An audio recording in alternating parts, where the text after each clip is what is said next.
नमस्कार, हरियाणा न्यूज देख रहे हैं आप। मैं हूं आपके साथ भावना त्रिपाठी। मुद्दा की शुरुआत करेंगे। हरियाणा की राजनीति में साल 2026 की शुरुआत सियासी दलों के बड़े संगठनात्मक दांव से हुई है। कुरुक्षेत्र से कांग्रेस ने संगठन सृजन के नाम से 10 दिवसीय प्रशिक्षण शुरू किया है, तो वहीं दूसरी तरफ बीजेपी ने प्रशिक्षण सम्मेलन आयोजित किया। इस सम्मेलन में प्रदेश के तमाम प्रवक्ता शामिल हुए। अब सवाल यह है कि क्या ये शिविर कांग्रेस को जमीनी स्तर पर नई ताकत देगा और क्या बीजेपी इस चुनौती के लिए तैयार है? ये रिपोर्ट देखिए।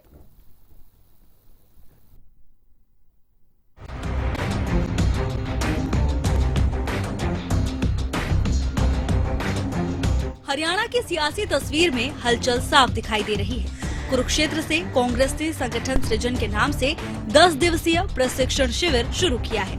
आज यानी 13 जनवरी 2026 से हरियाणा के कुरुक्षेत्र में कांग्रेस का एक बड़ा 10 दिवसीय प्रशिक्षण शिविर शुरू हो चुका है। ये शिविर 13 से 22 जनवरी 2026 तक चलेगा। कुरुक्षेत्र में कांग्रेस प्रदेश अध्यक्ष राव नरेंद्र ने संगठन सृजन शिविर को लेकर जानकारी दी। उन्होंने बताया कि शिविर में जिलाध्यक्षों को प्रशिक्षण दिया जा रहा है। प्रशिक्षण में कांग्रेस की नीतियों, इतिहास, वर्तमान हालात और भविष्य की रणनीति पर चर्चा की जा रही है, ताकि संगठन को जमीनी स्तर पर मजबूत किया जा सके।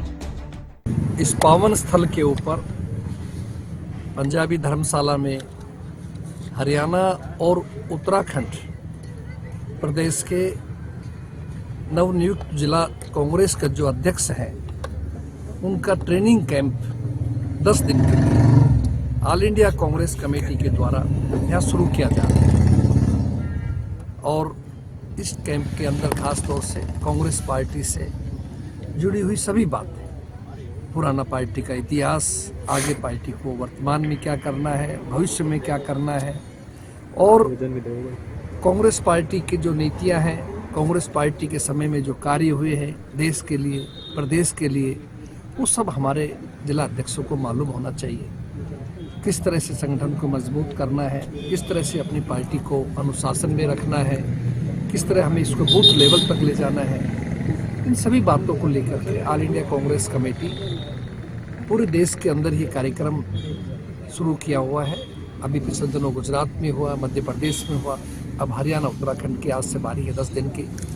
इसलिए मैं समझता हूँ कि बहुत ही पार्टी द्वारा किया हुआ, हमारे नेता राष्ट्रीय अध्यक्ष आदरणीय खड़गे जी, हमारे विपक्ष के नेता आदरणीय राहुल जी की सोच है कि पार्टी को जन जन तक पहुंचाएं, पार्टी को मजबूत बनाएं, पार्टी को एक अनुशासित पार्टी बनाएं और हमारा जिला अध्यक्षों को मजबूत बनाया जाए, पावर दी जाए, ताकि वो मजबूती से अपने ज़िले में काम कर सकें। 33 हमारे जिला अध्यक्ष हरियाणा से हैं, 27 जिला अध्यक्ष हमारे उत्तराखंड से हैं, तो इसलिए केवल उनको ही इसमें अनुमति है, बाकी अन्य आउटसाइडर्स को या अन्य और पदाधिकारियों को इसमें नहीं अनुमति। इस पूरी तरह से एकजुट है। आप देखा है आपने, जब से प्रदेश अध्यक्ष का, CLP लीडर का चयन हुआ है, पूरे प्रदेश के अंदर कांग्रेस सड़कों के ऊपर है। सड़क से विधानसभा, सड़क से लोकसभा, राज्यसभा तक पूरी तरह कांग्रेस पार्टी एकजुट है। हर रोजाना प्रदर्शन, धरने, आपका कहीं कैंडल मार्च, कहीं जो है ना रोज प्रदर्शन, कहीं ज्ञापन देना आपके सामने हुआ, कहीं उपवास रखा गया, कहीं अभी हमने आपका मनरेगा को लेकर के बहुत ही जबरदस्त तरीके से हमारा कार्य चल रहा है। आगे 45 दिन तक प्रोग्राम चलेगा। उससे पहले वोट चोर गद्दी छोड़ का प्रोग्राम, जो सरकार जो चोरी की गई बनी बनाई सरकार का जो हुआ, आपके सामने है। पूरे देश के अंदर रैली हुई रामनगर मैदान में, लाखों लोग उसमें इकट्ठे हुए, तो ये सब आपके सामने दर्शाता है। इसीलिए विपक्ष थोड़ा तिलमिलाया हुआ है कि कांग्रेस पार्टी बहुत तेजी से काम कर रहा है। तो वहीं दूसरी तरफ बीजेपी ने भी प्रशिक्षण सम्मेलन का आयोजन किया। भारतीय जनता पार्टी अपने नेताओं, मीडिया विंग और प्रवक्ताओं को नई धार देने की तैयारी में है। पार्टी के नेताओं और प्रवक्ताओं को प्रभावी ढंग से अपनी बात रखने और साथ ही सरकार की उपलब्धियों को जनता तक पहुंचाने के लिए चंडीगढ़ में एक विशेष ट्रेनिंग सेशन आयोजित किया गया। हमारे प्रदेश के लोकप्रिय मुख्यमंत्री नायब सिंह सैनी जी ने आज हमारा मीडिया विभाग, सोशल मीडिया विभाग, प्रवक्ता और IT विभाग सभी कार्यकर्ताओं के साथ 1-to-1 बातचीत करने के लिए आज ये प्रशिक्षण का कार्यशाला हमारी ये है 1 दिवसीय। हमारे प्रदेश के संगठन महामंत्री फणींद्रनाथ शर्मा जी और मैं स्वयं उपस्थित रहा हूँ और ये कार्यशाला हमने आज की है, जिससे कार्यकर्ताओं को सबकी जानकारी रहे, क्या क्या काम चलते हैं, किस प्रकार की खबरें आती हैं, सारी जानकारी आज हमने कार्यशाला में रखी। तो कुल मिलाकर हरियाणा की राजनीति में साल 2026 की शुरुआत संगठनात्मक तैयारी के साथ हो चुकी है। एक तरफ कांग्रेस संगठन सृजन के जरिए जमीनी स्तर पर खुद को मजबूत करने की कोशिश में जुटी है, तो वहीं दूसरी तरफ बीजेपी अपने प्रवक्ताओं और नेताओं को प्रशिक्षण देकर नीतियों को प्रभावी तरीके से जनता तक पहुंचाने की रणनीति पर काम कर रही है। अब देखना ये होगा कि कांग्रेस का ये प्रशिक्षण शिविर संगठन को कितनी मजबूती देता है और बीजेपी की संचार रणनीति सियासी मैदान में कितना असर दिखाती है।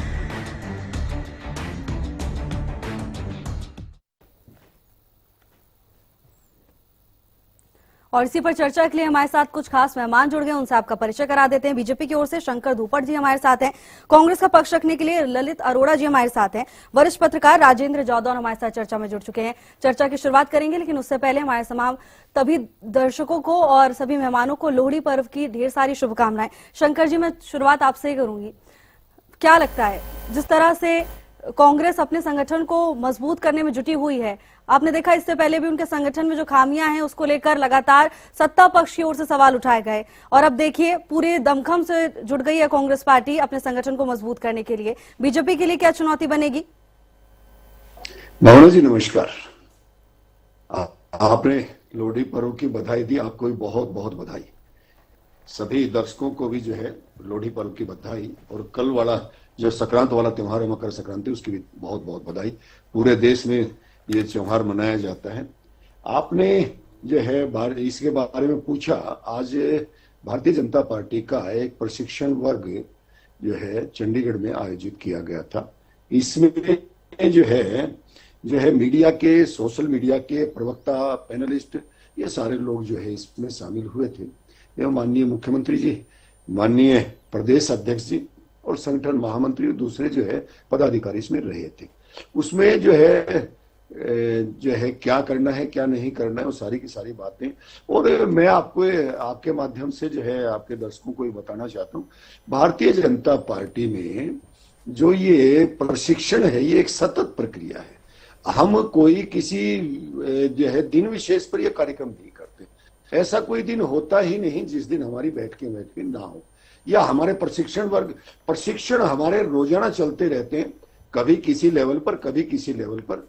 तो ये जो है कोई नई चीज नहीं है भारतीय जनता पार्टी के लिए, ये नई चीज उनके लिए है जिन्होंने ये काम जो शुरू किया है कि हम जो है उत्तराखंड के और जो है हरियाणा के, और मैं इसको कोई चुनौती नहीं मानता।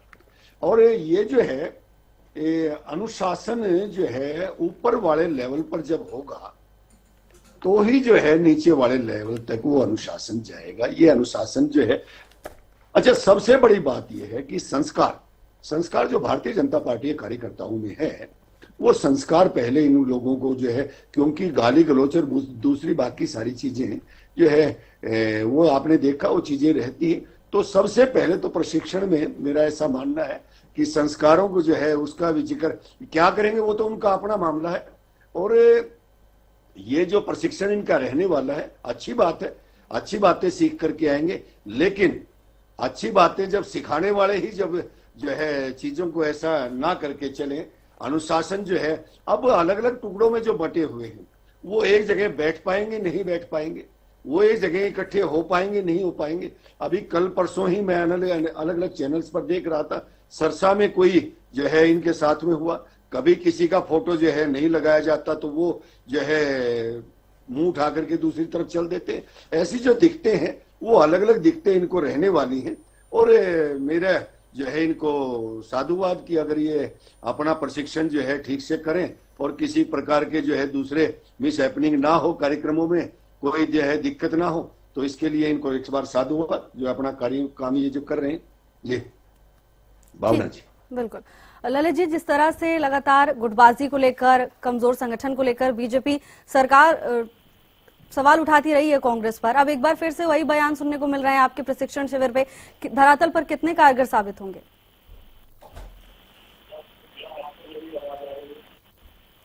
ललित जी, आपकी आवाज में कुछ दिक्कत आ रही है।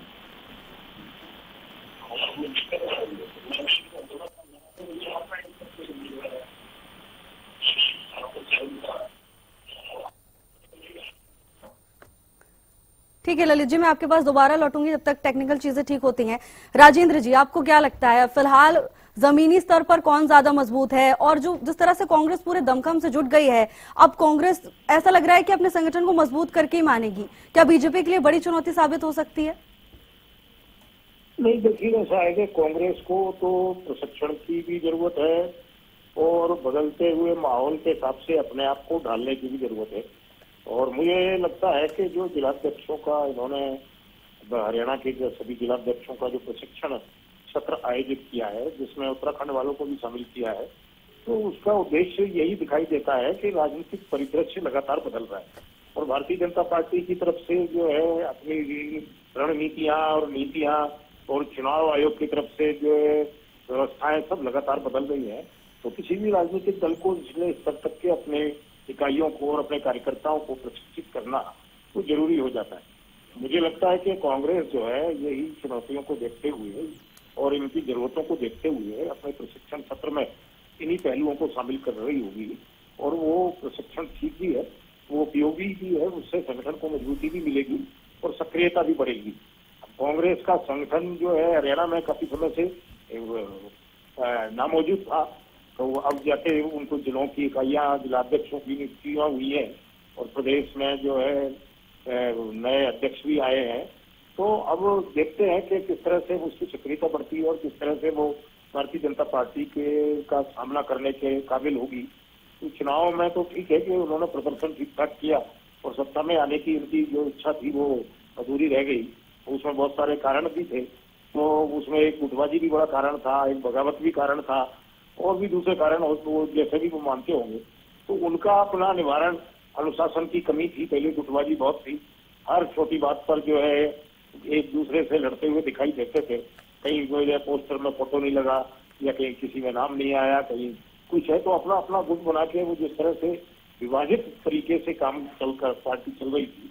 तो अब मुझे लगता है कि एकजुटता बढ़ेगी, प्रशिक्षण के जरिए जो है एक संदेश ये भी जाएगा कि पार्टी को मिलकर काम करना है, क्योंकि भारतीय जनता पार्टी तो पहले ही लगातार अपना एक कैलेंडर बनाकर चलती है। वो लगातार जो है उनके प्रशिक्षण चलते ही रहते हैं और लगातार चुनावी तैयारियां चलती रहती हैं, लगातार बूथ कमेटियों को सक्रिय रखा जाता है, तो बूथों के सम्मेलन, बूथ कमेटियों के सम्मेलन होते रहते हैं। चुनाव आए या ना आए, चुनाव आएगा जब आएगा, लेकिन भारतीय जनता पार्टी लगातार सक्रिय रहती है। तो मुझे लगता है कि कांग्रेस भी अगर उसी पैटर्न को अपनाती है तो मुकाबले में रहेगी, नहीं तो लगातार पिछड़ती जाएगी। फिर तमाम तरह की समीक्षाएं होती रहेंगी कि चुनाव में हार का कारण ये रहा, और तमाम तरह की बातें जो है उभर कर आएंगी, कुछ बातें मान्य होंगी, कुछ अमान्य होंगी। तो कांग्रेस ने अगर ये प्रशिक्षण सत्र आयोजित किया है तो उनको आज की जरूरतों के, आज की राजनीति के हिसाब से जो भी जरूरत है उनको देखते हुए अपने कार्यकर्ताओं को, अपने जिलाध्यक्षों को प्रशिक्षित करना चाहिए, ताकि पार्टी एक मजबूती की ओर बढ़े, मजबूत आकार ले और एकजुटता के साथ जो है अपनी राजनीतिक चुनौतियों का सामना करे। बिल्कुल। तो ललित जी, यही चर्चा का विषय बना हुआ है कि जिस तरह से पीछे हमने देखा, अभी तक कई दिनों से कोशिशें की गई हैं, जिला अध्यक्षों की नियुक्ति भी की गई कि सबको एक साथ लेकर चल सकें, लेकिन कुछ खास तस्वीर बदली हुई नजर नहीं आई। ललित जी, अब ये जो शिविर होगा, ट्रेनिंग दी जाएगी, उसके बाद क्या धरातल पर असर देखने को मिल सकता है? मैं एक बात से बड़ा, सबसे पहले तो मैं सभी को लोहड़ी तथा मकर संक्रांति की शुभकामनाएं देता हूँ। देखिए, अभी इनके एक प्रवक्ता कांग्रेस की आलोचना से शुरुआत कर रहे थे, पता नहीं इतनी नकारात्मक कहाँ से लाते हैं ये। अगर आपके अपने नेताओं की तो बनती नहीं है, किसी एक बिल्डिंग का उद्घाटन पहले वो आपके गुजर साहब कर जाते हैं, फिर आपके वो दूसरे मंत्री आ जाते हैं और रिबन काट के चले जाते हैं। एक ही जगह के 1 घंटे में दो तो आप जो है कर रहे हैं। ये क्या दर्शाता है आपका? आपके पार्टी के राम कुमार गौतम के व्यूज में सुन लिया कीजिए। आपके बिल साहब कहते हैं स्पीकर साहब जो मेरे को बोलने नहीं देते, तो पहले अपना घर देखो भाई। देखिए, ये जो शिविर है ये 13 जनवरी से शुरू हो गया है और 10 दिन का शिविर है। आवाज आ रही है आपको? जी जी ललित जी। और 22 जनवरी तक चलेगा पंजाबी धर्मशाला में, जैसा कि आप जानते हैं। इसमें 33 जिला अध्यक्ष हरियाणा के हैं, 27 जिला अध्यक्ष उत्तराखंड के। इसका उद्देश्य यही है कि पार्टी संगठन को जमीनी स्तर पर मजबूत करना, क्योंकि अभी अगस्त में ही तो हमारे यहाँ जिला अध्यक्ष चुने गए ना। उसके अलावा जिला अध्यक्षों को प्रशिक्षण देने में बहुत सी चीजें, चुनावी रणनीति है, भाजपा की नीतियों पर, विशेषकर संविधान पर जो ये रोज चोट पहुंचाते हैं, उसके खिलाफ जनता को जागरूक करना है। मनरेगा का ही जैसे इशू है, पार्टी की विचारधारा को ग्रास रूट लेवल पर जो है पहुंचाना है, तो वो हमारा जो जिला अध्यक्ष है वही पहुंचाएंगे ना। तो दोनों राज्यों में जो जिलाध्यक्ष नियुक्त हुए हैं उनके लिए बहुत महत्वपूर्ण है। संसद को मजबूती मिलेगी, आगामी सभी चुनावों की तैयारी होगी। साथ ही साथ क्योंकि ये नियुक्ति बहुत लंबे समय बाद हुई है, एक जिला अध्यक्ष के सामने बहुत से मेंबरशिप का रजिस्टर है, प्रेस कॉन्फ्रेंसेज है, जिला एडमिनिस्ट्रेशन से उस पर रोज वास्ता है, अपनी नीतियों को ग्रासरूट लेवल तक पहुंचाना है, उनको अपने भाषण कैसे देने हैं, कहाँ पे उनको अपना फोकस केंद्रित करना है। तो ये कार्यशाला कोई एक बात को नहीं सिखाएगी, इसमें जो विभिन्न पहलू है जिला अध्यक्ष के, देखिए किसी भी केंद्रीय आधारित ऑर्गेनाइजेशन में ये होता है पॉलिसी प्लानिंग और इम्प्लीमेंटेशन। तो जो इम्प्लीमेंटेशन का काम है जिन लोगों ने करना है, बूथ लेवल से लेकर जिला स्तर तक, उन लोगों को प्रशिक्षण की आवश्यकता हमेशा रहती है। ये कहना कि भाजपा तो रोज प्रशिक्षण में रहती है और कांग्रेस प्रशिक्षण में नहीं रहती है, जो पॉलिटिक्स है, राजनीति है, ये एक बहुत बड़ा विज्ञान है और हर समय ही इसकी ट्रेनिंग चलती रहती है। हम रोज सीखते हैं, सबसे ज्यादा तो हम पत्रकारों से सीखते हैं। मैं सही बता रहा हूँ आपको, आपके जब एडिटोरियल मैं पढ़ता हूँ या मैं और बहुत से न्यूज क्लिपिंग पढ़ता हूँ, ये ठीक है फिल्टर हम अपने हिसाब से करते हैं, लेकिन हमें वहां से भी ज्ञान प्राप्त होता है, हमारे नेताओं से भी ज्ञान प्राप्त होता है। नेगोशिएशन की पावर क्या है, कैसे हमने अपनी भीड़ को मैनेजमेंट करना है, कैसे फंड्स को मैनेज करना है। कोई एक चीज नहीं है, क्या बोलना है, कहाँ बोलना है, कितना बोलना है, ये सारी चीजों के लिए प्रशिक्षण एक शुरुआत है। कुछ तो जन्मजात प्रवृत्तियां होती हैं, कुछ स्किल जो है एक्वायर की जाती है। ये स्किल डेवलपमेंट के लिए एक ट्रेनिंग प्रोग्राम है और इसमें से किसी को तकलीफ नहीं होनी चाहिए, वेलकम करना चाहिए। आप अपने राजनीति समझाएं अपने लोगों को, अपने प्रेस वालों को समझानी है, किसको समझानी है, क्या करना है वो आप करिए। ये तो वेलकम स्टेप है, इसका तो स्वागत होना चाहिए। और हम जो है 10 दिन के बाद फिर ये लगातार चल रहा है, ये भी कोई एक दिन नहीं है। हमारे मेरे ख्याल में पिछले 30 दिनों में ही 8 से 10 मीटिंग हो चुकी है, HPCC की हो चुकी है, DCC की हो चुकी है। मैं करनाल में बेस्ड हूँ तो यहाँ पे भी रेगुलर हमारी मीटिंग होती रहती है। तो ये चर्चाएं चलती रहती है, प्रशिक्षण चलता रहता है और जितना जितना इस काम में आगे बढ़ेंगे लोग सीखते रहेंगे। ठीक है शंकर जी, देखिए अभी ललित जी ने कहा कि उनके लिए भी कोई नई बात नहीं है, कांग्रेस भी लगातार सीखती है और जहां से मौका मिलता है वहां से सीखती है, बल्कि तो ये कहना थोड़ा गलत हो जाएगा। उनके द्वारा कहा जा रहा है कि ये पहली बार हो रहा है। भावना जी, मैंने ऐसा नहीं कहा था, मैंने उनको साधुवाद दिया था कि उनके कार्यक्रम अगर अच्छा चलता है तो हमारी जो है ना शुभकामनाएं हैं उनके साथ में।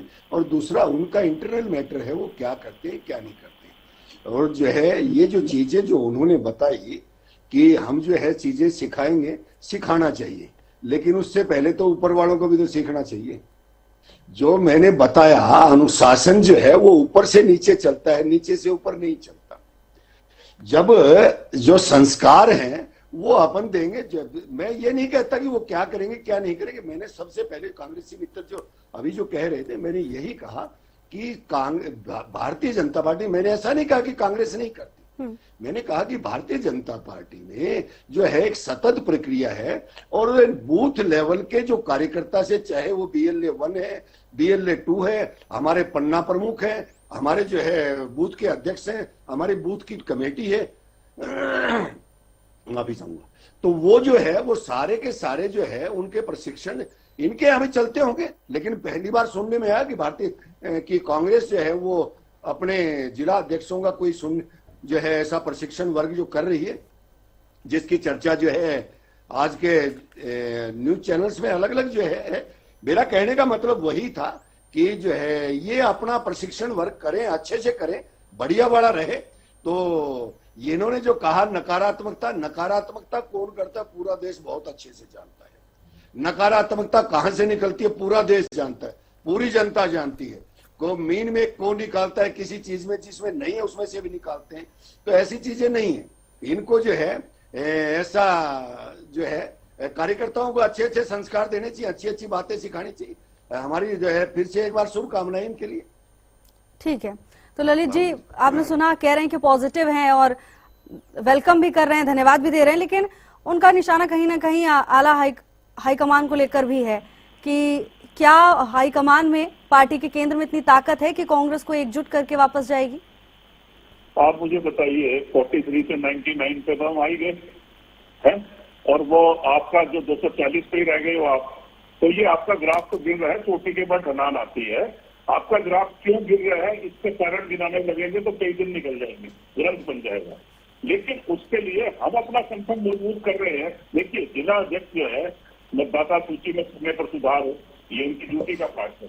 वोटिंग परसेंट अगर वहाँ घटा है तो बढ़ा है तो जिला अध्यक्ष को ही जिम्मेवारी है ना। ये जिले में संगठन बनाना है, ग्रास रूट लेवल पे सक्रिय रखना है, हर समय एक्शन में रहना है, पार्टी की नीतियों का प्रचार करना है, मुद्दों का प्रचार करना है, उन्हीं का तो काम है ना। जमीनी फीडबैक भी टीचर किसी को वही देंगे। आज उनसे हम डायरेक्ट बात कर रहे हैं, सदस्य बनाने हैं, बूथ पर संगठन के लोगों को नियुक्तियां करनी है, प्रेस संबंधित काम है, धन की व्यवस्था है, रैलियों के लिए आदमी लेके जाने हैं, बहुत से काम, सिग्नेचर है, बैनर्स है, पोस्टर्स हैं, साथ ही साथ जो है वृत्त कार्यान्वित बनाने हैं, साथ ही साथ जो है प्रेस रिलीज बनानी है। ये एक काम नहीं होता। जिले में पार्टी की गतिविधियों, सदस्य और कार्यकर्ताओं का प्रबंधन के लिए जो सबसे जिम्मेदार आदमी है वो जिला रूरल और अर्बन के जो अध्यक्ष हैं। तो स्थानीय निकाय और विधानसभा सांसद चुनाव में पार्टी के लिए वोट बढ़ाना, इवन उनको तो उम्मीदवारों के केंद्र धन जुटाने के लिए भी कहा जाएगा, क्यों नहीं कहा जाएगा। तो जनसंपर्क भी करना है, सामाजिक मुद्दों पर पार्टी का पक्ष रखना है, समन्वय बनाना है। कांग्रेस एकजुट है। मैं देखिए, सवाल ये है कि हमारा संगठन गौन था पीछे, तो आप लोगों को सब कहते थे इनका संगठन ही नहीं है।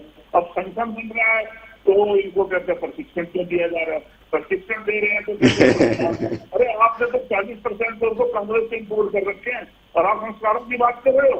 आप दूसरे देशों के आपकी बात है, इस तरह के ये संस्कार है आपके देश की विदेश नीति का बनता धारण कर रखा है। ज्यादा बात है, आप अपने संगठन की नीतियों पे केंद्रित रहें। हम अपने संगठन की नीतियों पे जो है अपने लोगों को ट्रेनिंग दे रहे हैं। अब ये धारणा पुरानी हो गई कि सेंट्रलाइज होगा, अब जो है ग्रास रूट लेवल पे जिला अध्यक्ष, देखिए आपके पास तो सत्ता है, आपके पास सत्ता तो आपकी धन की कमी नहीं है, आपका संगठन चल जाता है। हमारे लिए ये जो बिजनेस टैक्स है, हम जानते हैं किसे बनाना है। हमारे तो 1000 करोड़ में नहीं और आपके 11,000 करोड़ का पार्टी फंड में, तो ऐसा नहीं है। हमें जो आईना हम दिखाने का काम करेंगे, चाहे फंड है नहीं हमारे। आप देखिए, मैं आपको एक बात जरूर कहना चाहूंगा। एक समय ऐसा था कि या तो बर्फ होती थी मौके में ना, या डाकिया होता था, या बीएसएनएल का आदमी होता था, या बिजली बोर्ड का कर्मचारी होता था, सेना होती थी, या कांग्रेस का वर्कर या कांग्रेस की कमेटी होती थी। ठीक है, आज 1980 में एक पार्टी आ रही है, हमें भाषण पर दिखाने का काम कर रही है। हम इनसे भी सीखेंगे। अगर हमारे यहाँ कमियां हैं उनको दुरुस्त करने का काम करेंगे। हमारी पार्टी जो है सिर्फ 2029 में आने वाले समय के लिए तैयारी कर रही है, और जो है समय आएगा, आज हम विपक्ष में बैठे हैं, ये भी विपक्ष में बैठ सकते हैं, कभी ये भी दो थे, इन्होंने संगठन में। बिल्कुल ललित जी, अब ये तो लोकतंत्र की ताकत है, जनता की ताकत है कि कौन सत्ता में रहेगा, कौन विपक्ष में रहेगा। ललित जी, मैं आपके पास वापस आऊंगी, शंकर जी आपके पास भी आऊंगी। पहले राजेंद्र जादौन जी हमारे साथ हैं। राजेंद्र जी, देखिए जिस तरह से एक तरफ बीजेपी भी लगी हुई है, दूसरी तरफ कांग्रेस भी अपना संगठन मजबूत करने में जुटी हुई है, लेकिन अभी की अगर हम स्थिति की बात करें, देखिए संचार और संगठन दोनों अपने आप में महत्वपूर्ण हो जाते हैं। एक तरफ प्रवक्ताओं को प्रशिक्षण दिया जा रहा है, दूसरी तरफ संगठन मजबूत करने की कोशिश हो रही है। अभी की स्थिति में इन दोनों पहलुओं पर कौन सी पार्टी ज्यादा मजबूत नजर आ रही है आपको? नहीं, देखिए, सबब हर पार्टी की अपनी अपनी जरूरतें हैं। कांग्रेस की रीति नीति अलग है, उसके नीति सिद्धांत अलग है, और वो अभी विपक्ष की भूमिका में भी है। तो विपक्ष की भूमिका के लिए वो एक अलग तरह के प्रशिक्षण की जरूरत है कि किस तरह से जो है सत्ता पक्ष की खामियों पर नजर रखी जाए, और किस तरह से उसकी योजनाओं में कहीं कोई जन कल्याण की दृष्टि से कुछ खामियां हैं, और मान लीजिए उसमें कोई ईमानदारी की कमी है उसके इम्प्लीमेंटेशन में, तो उसको किस तरह से नजर रख के और लोगों के बीच में उन मुद्दों को उठाना है, और सरकार को भी जो है विचार करने के लिए विवश करना है। तो ये एक अलग तरह का विपक्ष का प्रशिक्षण की जरूरत है विपक्ष के लिए। और भारतीय जनता पार्टी तो वो ठीक है कि सरकार की जो रीति नीति है, जन कल्याणकारी योजना है, उनको आम आदमी तक पहुंचाने का और आम आदमी तक उनका लाभ पहुंचाने के लिए किस तरह से कार्यकर्ता की क्या क्या भूमिका हो सकती है, वो इसलिए भी, और इसके अलावा भी सरकार के जो बेहतर जन कल्याणकारी कार्य हैं उनको लेकर भी लोगों के बीच में एक छवि का निर्माण करना, ये भी एक प्रशिक्षण का विषय हो सकता है। जो प्रवक्ताओं को जो प्रशिक्षण दिया जा रहा है उसका मतलब यही है कि वो इस तरह से जो है सक्षम हो कि वो अपनी बात प्रभावी ढंग से रख सके और सरकार की जो योजनाएं हैं उनका लाभ जो है दूर दूर तक और अंतिम व्यक्ति तक, जो भारतीय जनता पार्टी जिस तरह से कहती है कि हमारा अंत्योदय का सिद्धांत है और पंक्ति के अंतिम व्यक्ति तक लाभ पहुंचना चाहिए सरकार की योजनाओं का, तो वो उस तरह से उसमें सरकार के साथ संगठन को किस तरह से समन्वय करना है इस दृष्टि से, तो ये भी एक प्रशिक्षण का विषय है। और हो सकता है कि वो इन्हीं सब धरातलों पर वो जो है अपने प्रवक्ताओं को और दूसरे नेताओं को प्रशिक्षण देने जा रहे हैं। तो ये है कि अब विपक्ष की भूमिका के लिए कांग्रेस को एक अलग तरह के प्रशिक्षण की जरूरत है और सत्तारूढ़ भारतीय जनता पार्टी को एक अलग तरह के प्रशिक्षण की जरूरत है। उनको अपनी बात मजबूती के साथ रखना है, उनको अपनी बात मजबूती के साथ उठाना है, सरकार का ध्यान आकर्षित करना है, सरकार को विवश करना है कि वो जवाब दे या कहीं कोई करेक्शन की जरूरत है, सुधार की जरूरत है तो वो सुधार के कदम उठाए। तो इस तरह से जो है दोनों पक्षों के लिए, सत्ता पक्ष और विपक्ष के लिए अलग अलग भूमिकाएं होती हैं, अलग अलग जरूरतें होती हैं, अलग अलग तरीके से उनको प्रशिक्षित किया जाने की जरूरत है। और बाकी तो ठीक है कि एक संस्कार ये है कि एक लोकतांत्रिक संस्कार की जरूरत होती है जिसमें सभ्यता और शालीनता का भी होना जरूरी है कि आप अपनी बात अच्छे शब्दों में रखें, अच्छे उदाहरणों के साथ रखें, अच्छी भाषा के साथ रखें। जो ये अभी क्या है कि राजनीति में कल्चर भी, ये अब संस्कृति भी विकसित हो गई है कि शब्दों में बोल बिगड़ जाते हैं अपने बयानों में, तो फिर बाद में जो है वो कहते हैं ये या तो उससे दूरी बना लेती है पार्टी कि हमारा विचार नहीं है, ये उनका निजी राय है। लेकिन होना क्या है, जब वो आपके प्लेटफॉर्म पर है तो आप दूरी कैसे बना सकते? वो तो आपके साथ ही है। आपको कहीं ना कहीं ये स्वीकार करना होगा कि आपके स्तर पर भी कमी है। मैं समझता हूँ कि ये प्रशिक्षण में जो है ये कमियां भी दूर की जाएंगी और ठीक है कि प्रशिक्षण होना ही चाहिए क्योंकि नए कार्यकर्ता भी जुड़ते हैं, सदस्यता अभियान भी आगे बढ़ाया जाता है, तो सबको जो है प्रशिक्षण की जरूरत होती है, उनके बीच में मैसेज लेकर जाने की जरूरत होती है। तो दोनों पार्टियां मुझे लगता है कि इसी दृष्टि से अपने अपने लोगों को, अपने अपने पदाधिकारियों को प्रशिक्षण दे रही। बिल्कुल राजेंद्र जी, बिल्कुल ठीक है आपने। खासकर राजनीतिक हस्तियों की हम बात करें, जो भी बयान देते हैं हमेशा जनता के दिल में जिंदा रहते हैं और समय समय पर सामने भी आते हैं। शंकर जी, आप कुछ कहना चाह रहे थे? नहीं, मैं कह रहा था कि जैसे ये जो है विषय से बाहर चले गए थे, मैं जो है एक्चुअल में जो है भारतीय जनता पार्टी जब काम करती है तो अभी राजेंद्र जी ने बहुत अच्छी बातें बताई कि जो सत्ता में है उनको अपनी बातें सामने रखनी है जनता के सामने, और जो विपक्ष में है उनको, अभी जो कांग्रेस के मेरे साथी, मैं एक्चुअल में साउंड की थोड़ी प्रॉब्लम है यहाँ मेरे पास में, तो मैं उनका नाम नहीं सुन पाया था, तो उन्होंने कहा कि आज सत्ता में है, 12 साल पहले इन्हीं की सरकार थी, 12 साल पहले जो है उसका कोई जो है ना किसी प्रकार की बातें नहीं रहती, लेकिन आज हमारा प्रदेश वास्तव में विकास का पर्याय बन चुका है। हर गांव में सड़कें, हर घर में बिजली की आपूर्ति, हर खेत में पानी, ये जो सारी चीजें हैं, और युवा के हाथ में अवसर। और आज हरियाणा का जो युवा है वो जो है वो जॉब सीकर नहीं, जॉब प्रोवाइडर बनना चाह रहा है। ये जो है हर हाथ में अवसर, ये है हमारे सतत जो प्रयास हैं उन्हीं का परिणाम है। हमारी जो सरकार है माननीय नायब जी के नेतृत्व में जो काम कर रही है वो वादे नहीं संकल्प किए हैं, और उन संकल्पों में से भी जो है 48 संकल्प हमने पूरे कर दिए हैं, उन्हें धरातल पर उतारा है। जो हमारा संकल्प जो है सबका साथ, सबका विकास, सबका विश्वास और सबका प्रयास, ठीक है क्षेत्र में लगातार, ये तो सारी सरकार की उपलब्धियां, इन पर हम चर्चा करते भी रहते हैं। जो नहीं, मैं एक लाइन में उन्होंने जो नहीं, आप अपनी बात आराम से रखिएगा, एक बार मेरा सवाल सुन लीजिए। नहीं, वो विदेश नीति का जिक्र कर रहे थे, इसीलिए जो है बात करनी पड़ गई, अलबत्ता आज का विषय नहीं है ये। बिल्कुल ठीक है शंकर जी, ललित जी की थोड़ी साउंड में कुछ प्रॉब्लम आ रही है, इसलिए बीच बीच में मैं भी सुन नहीं पा रही हूँ वो क्या कह रहे हैं। शंकर जी देखिए, एक तबका ये भी कहता है कि बीजेपी को फायदा मिलता है कांग्रेस के कमजोर होने का, कांग्रेस के नेताओं का तितर बितर होने का। अब अगर संगठन मजबूत हो जाएगा तो कांग्रेस के लिए चैलेंजेस बढ़ जाएंगे। नहीं, ऐसा कोई चैलेंज नहीं है, हम इसको चैलेंज नहीं देखते, हम इसको चैलेंज नहीं देखते। अब जो है जिलाध्यक्षों की चर्चा हो रही थी, अब जिलाध्यक्षों की जब सूची इनकी आई थी, हालांकि इनका इंटरनल विषय है, मुझे इसमें बात करनी नहीं चाहिए, लेकिन उस टाइम ये आया कि इस गुट के इतने हैं, उस गुट के इतने हैं, अलग अलग गुटों में बटे हुए हैं। अब जब ये इनकी सरकार थी तब भी इनका ऐसा ही हाल था, ऐसे कोई विशेष बात नहीं है, लेकिन जो है ये कमजोर हो ना हो उससे हमें कोई फर्क नहीं पड़ता। हमारी अपनी पार्टी भारतीय जनता पार्टी मजबूत हो, हमें ये देखना है। हमारे कार्यकर्ताओं को जो हमने जो काम किए हैं, जो हमारे जो संकल्प है, जो सरकार ने जो विकास के जो कार्य किए हैं, वो जो कार्यकर्ता है नीचे तक लेके जाए, जनता के बीच लेके जाए। हमारा प्रयास यही रहता है, हमारा प्रशिक्षण यही रहता है। जी ललित जी।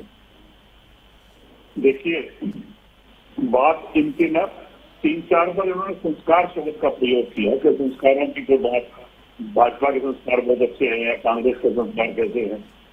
आप ये बताइए, इनकी नफरत की इंतहा ये है कि प्रधानमंत्री से लेकर नीचे तक ये कहते हैं कि कांग्रेस मुक्त भारत की स्थापना करनी है, कांग्रेस को खत्म कर देना है। कांग्रेस खत्म नहीं हो सकती आप लोगों से। और मैं जो आप हर समय आप पर्सनैलिटीज पर बात करते हैं, विचारों की बात नहीं करते हैं, मैं सही बता रहा हूँ। तो मैं एक शेर से जरूर बात रखना चाहूंगा कि कुछ छुपा छुपा के नारा किसे तेरा आईना है वो आईना, कि चिकनता हो तो अजीज पर है निगाहे आईना साज में। हमने तो अपने कार्यकर्ताओं को प्रशिक्षण शुरू कर दिया है और उसमें ऐसा नहीं, निरंतर प्रक्रिया हमारे यहाँ की है, तो एक दिन का काम नहीं होता। लेकिन एक बार डॉक्टराइज करने के लिए उन लोगों को जो नए आए हैं राजनीति में या जिनको नए जो जिम्मेवारियां दी गई हैं, उन जिम्मेवारियों का सही से पालन हो, उसके लिए, क्योंकि हमारे 6-8 में संविधान में जिक्र है कि कैसे डीसीसी काम करेगी, डीसीसी का कैसे फंडिंग होगा, डीसीसी किस तरह के उनके क्षेत्राधिकार क्या होंगे, इंटरमीडिएट का समिति कैसे बनेगी, ये सारी चीजें सिखाने की होती है। क्योंकि ये आज 10-12 साल बाद जो बाकी के बाद जो संगठन बन रहा है, तो मैं तो आज अपने किसी को शुभकामनाएं देता हूँ, पूरे हरियाणा की जनता को भी शुभकामनाएं देता हूँ दोनों त्योहारों की। और जहाँ तक बात करना कि नायब सैनी जी के राज में बहुत काम हो रहा है, मैं एग्रीकल्चर कंट्रीब्यूशन ना 1969-70 में 60.7% होता था, आज डिक्लाइन में कहाँ आ गया, टोटल फूड ग्रेन प्रोडक्शन कितना है, कॉटन प्रोडक्शन डिक्लाइन हुई है, ग्रॉस एरिया कॉटन कम हुआ है, बहुत सी चीजें, यील्ड कम हुई है। पीएम जो प्रधानमंत्री फसल बीमा योजना है, उसके जो लाभार्थी है वो बहुत कम हो गए। फिशरीज का प्रोडक्शन देख लो। ठीक है ललित जी, यहाँ पर बात कांग्रेस के संगठन को लेकर मैं कर रही हूँ। आपको क्या लगता है संगठन? ठीक है ललित जी, कांग्रेस के अगर संगठन के तौर पर देखें, आपके हिसाब से सबसे बड़ी चुनौती क्या है संगठन की मजबूती के दरमियान जो आती है? देखिए, बूथ लेवल के ऊपर हमें बहुत ज्यादा काम करने की जरूरत है, इसमें कोई दो राय नहीं है कि बूथ लेवल पे हमारा जो संगठन है कुछ कमजोर है। हालांकि आप देखिए, हम सिर्फ 1% से भी कम वोटों से हारे चुनाव में विधानसभा में, तो बिना संगठन के अंदर डिजिटल संगठन बन जाएगा, आपको पता लग जाएगा इनको भी कितना परसेंट ज्यादा मिल जाते हैं। इतना जरूर और इतना घमंड नहीं रहोगे आप सत्ता में, तो हमेशा सत्ता में ही रहोगे। ये बात जरूर है कि संगठन बूथ लेवल पे जितना मजबूत होगा, जब तक हम बूथ लेवल के कार्यकर्ता हमारे एक आम वोटर को बूथ तक ले जाके कांग्रेस के पक्ष में वोट नहीं करवाते, यानी उनको समझाते नहीं हमारी नीतियों के बारे में, हमारी प्रयासों के बारे में, तो ये बहुत जरूरी है। और ये एक एरिया है जिससे बहुत जबरदस्त काम करने की जरूरत होना शुरू हो गया। ललित जी, आपको नहीं लगता कि गुटबाजी की भी जो खबरें आती हैं उस पर भी काम करने की जरूरत है? दक्षिण हरियाणा में अभी इनका चल हो रहे थे, वो डिनर डिप्लोमेसी हो रही थी, वो मैडम आरती के यहाँ पे हुआ। क्या विज साहब की डिप्लोमेसी, विज साहब एक अलग ग्रुप नहीं है इनकी पार्टी में? क्या उनकी पार्टी, देखिए ललित जी, देखिए उनकी पार्टी, ठीक है ललित जी, उनकी पार्टी में जो दिक्कतें हैं वो हम उनसे ही समझ लेंगे। मैं कांग्रेस के लिए मैं ये पूछ रही हूँ कि क्या आप एक्सेप्ट करते हैं कि पार्टी में गुटबाजी है? नहीं, देखिए, ऐसी देखिए विचारधारा में कांग्रेसी है ना, है तो सभी कांग्रेसी ना। अगर किसी विषय पे किसी की सोच कुछ अलग हो गई है या उसने कुछ बयान दे दिया, तो पार्टी में ये स्वतंत्रता तो होनी चाहिए ना, कि कोई जेल थोड़ी है। पार्टी में विचारों का आदान प्रदान तो होना चाहिए। अगर आप उसको गुटबंदी कहते हैं तो आप कहते रहिए, मुझे उससे कोई फर्क नहीं पड़ता। हमारी पार्टी में इस तरह की गुटबंदी नहीं है जिस तरह की आप जिसको गुटबंदी का लफ्ज दे रहे हो, जिसको आप कहने की कोशिश कर रहे हो।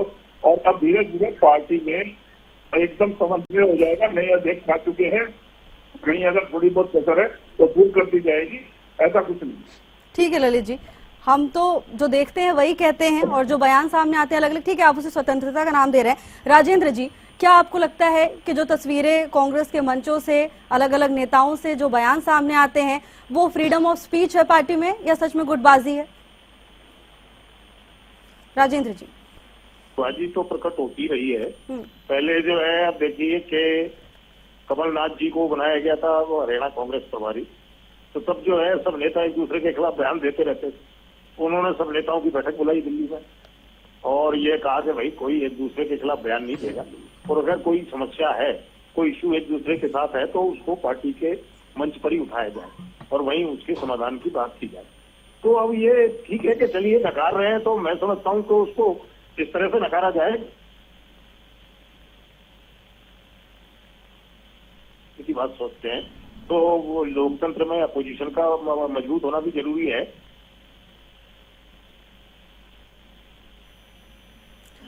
नेताओं को से ही पार्टी बन।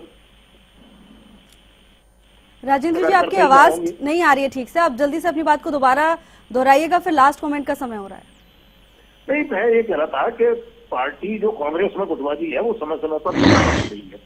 पहले एक दूसरे के खिलाफ जो है नेताओं के बयान आते रहते थे, तो कमलनाथ जी को जब प्रभारी बनाया गया था हरियाणा कांग्रेस का, तो उन्होंने सब नेताओं की बैठक बुला के और ये उनको संकल्प दिलाया था कि कोई एक दूसरे के खिलाफ बयान नहीं देगा, और जब अभी अगर एक दूसरे के साथ कुछ समस्या है तो पार्टी के मंच पर ही उठाया जाएगा। तो उस तरह से कुछ समय के बाद ये बयानबाजी रुक गई थी, लेकिन फिर भी समय समय पर कहीं ना कहीं ऐसी घटनाएं हो जाती हैं जिससे प्रकट होता है कि गुटबाजी है। तो कांग्रेस को सबसे पहले तो गुटबाजी बंद अपनी समाप्त करने पर विचार करना चाहिए। ठीक है, शंकर जी आपका लास्ट कमेंट। मैं एक इनका जो है इंटरनल मामला है, जो इनका आपस में बनती है नहीं बनती है, लेकिन मैं तो सिर्फ एक ही बात कह करके अपनी बात को पूरा करूंगा। अभी रामलीला मैदान में एक रैली थी, तो उसमें राष्ट्रीय अध्यक्ष जी को बोलने के लिए सुरजेवाला जी ने बुलाया, लेकिन उनको बाईपास करके इनके जो है राहुल जी उसमें बोलने लगे। अब खड़गे जी की नहीं चलती तो यहाँ प्रदेश अध्यक्ष जी को कहाँ चलने वाली। बाकी इनका इंटरनल मैटर है जी, ये अपनी जाने। हम तो अपने जो है ना संगठन को मजबूत करने में उसमें लगे हुए। हमारा जो है काम अपने कार्यकर्ताओं को, चाहे वो बूथ लेवल से लेके ऊपर तक के जो कार्यकर्ता हैं, उनके जो है प्रशिक्षण के लिए, उनके जो है ना तैयारियों के लिए सरकार की नीतियां घर घर जाए, इसके लिए हम तैयारियां कर रहे हैं। ठीक है, ललित जी आपका लास्ट रिएक्शन। देखिए, निरंतर सीखने की प्रक्रिया हर संगठन में चलती रहती है, हमारे यहाँ भी चलती रहती है, और ये कोई नई बात नहीं है। इनके संगठन के भी बहुत सी चीजें हमें पता है। हम यहाँ पे किसी की आलोचना करने नहीं आए। नया आगाज हुआ है, हमारी पार्टी के जिला अध्यक्षों को हम ट्रेनिंग दे रहे हैं, 2 स्टेट के लोगों को, अध्यक्षों को, और मुझे लगता है कि ये एक मील का पत्थर साबित होगी हमारे कांग्रेस के लोगों के।